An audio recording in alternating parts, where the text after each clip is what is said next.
now that I've got the camera out, I thought I might as well keep it, because being small, I couldn't put it trackside. So, with the low bogey I've just used, I've now added the passenger high tape on my 27 top 840. So let's have a different look from the layout. I'm over here behind the platform, and we'll do a flyover.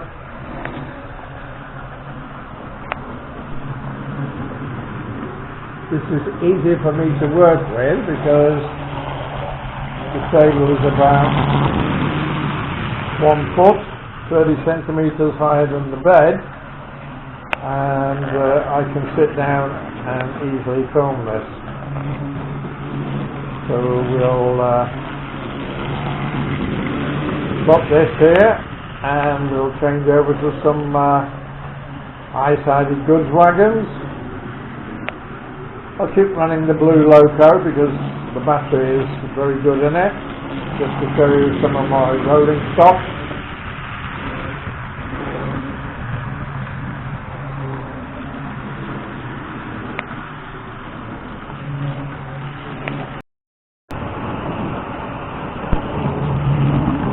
So what I've done here is just to add 2 of the high-sided wagons, which have got single axles, and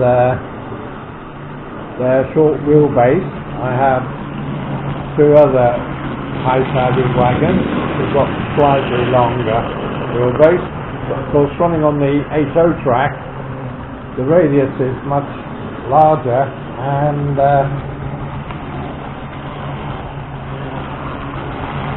suits these lower 9s quite wonderful.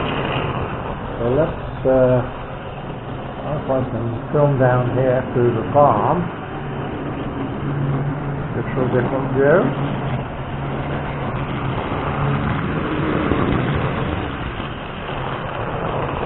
And over into the corner recorder station. So my station here is just a couple of pieces of cardboard stuck together. Printed off, added some figures, and one of my little roadside word huts on the end of the platform.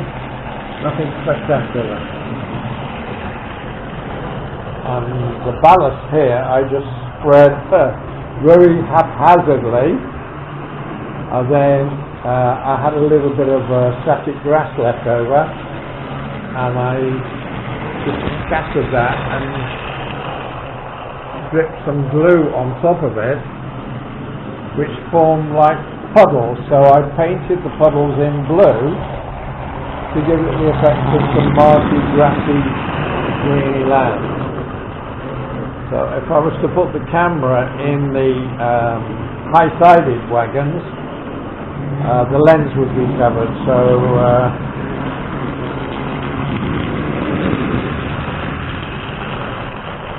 good enough for that, I think. So we add something else and see what we can do.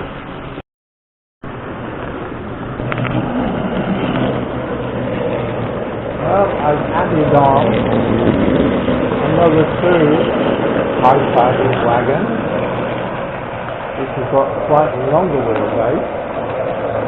I've got away with it because the radius of the track is larger than the normal very, very small wagons that this Aero 9 would come with. So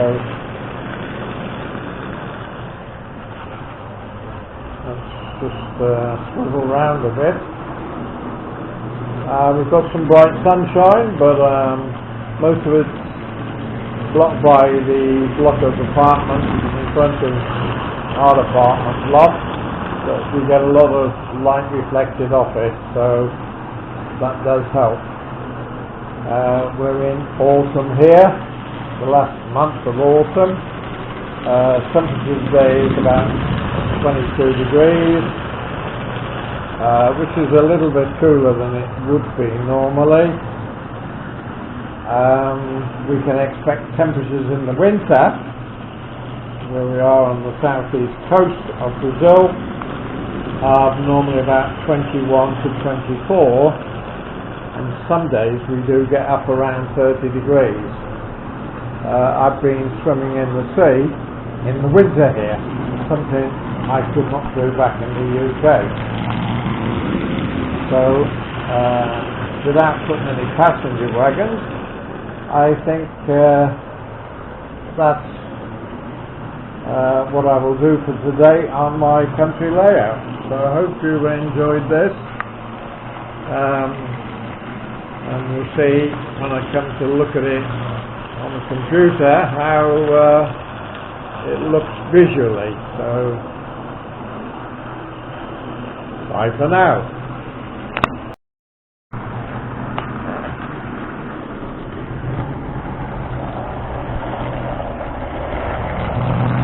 I'm still running with the blue loco. This time I've added 2 Arriva carriages and a small brake van, which I've done in the darker blue. So I was thinking if I get another 009 loco like this one with another set of trucks, I could paint the loco a dark blue and I'd have a complete ensemble. That's a good word, isn't it? Right, not a lot else to show you. Let's have a look at the figures. The figures I got off a website called Temu, China, and 70 figures in total. I think 1 or 2 have been lost with moving around and changing some of the models. And with that, I got some very small trees that you see on my mini 009 layout that I glued to the rocks. So I did that because over a certain little price there was no delivery charge, and it said delivery like 16 to 21 days in China, which they give you a note you can print off and you can track it. So in actual fact it only took 12 days, and the prices on Temu, temu.com, are excellent, and I have to say that's the first time I've used it. So I got my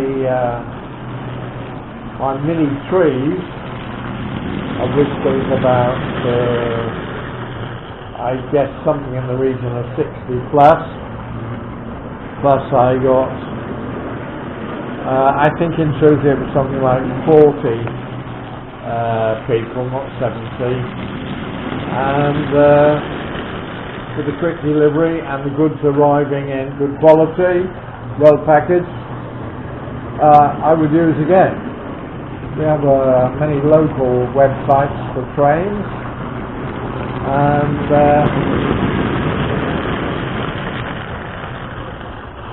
yeah, I think my battery trains costing me between £4.50 and £12.50, of which I've got 5. Yeah.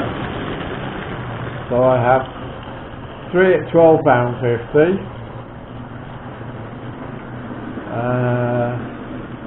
2 at £10, 1 at £8.40, and 1 at £4.50.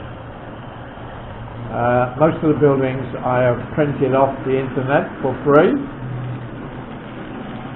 and so I could basically say I've spent less than £100 English money. This is about probably about $90 in American money, and I've got 5 train sets. So I have this large board with the town layout painted on the other side, I have this country layout, On the slightly smaller board, I have the coal mining area, and on the reverse side of that, I have the two 009 oval tracks side by side, which I'm thinking to join together. And then on the very, very small board, about half the size of it, I've got my mini 009, which at the moment is basically very empty, and it's roughly the same scale as TT. So this is 1.6 centimeters with tracks, and my mini 009 is 1.1, which, having looked yesterday, is the same as my super duper TT, which for me is very expensive. The range obviously is building. Let's just have a look over here. I put a button and a piece of stick to resemble a satellite dish. And there's a little bit of water there with a bit of a fridge. And my trees over here. One last look at the train, and we'll call it a day. Bumper edition today for those of you who like 009s.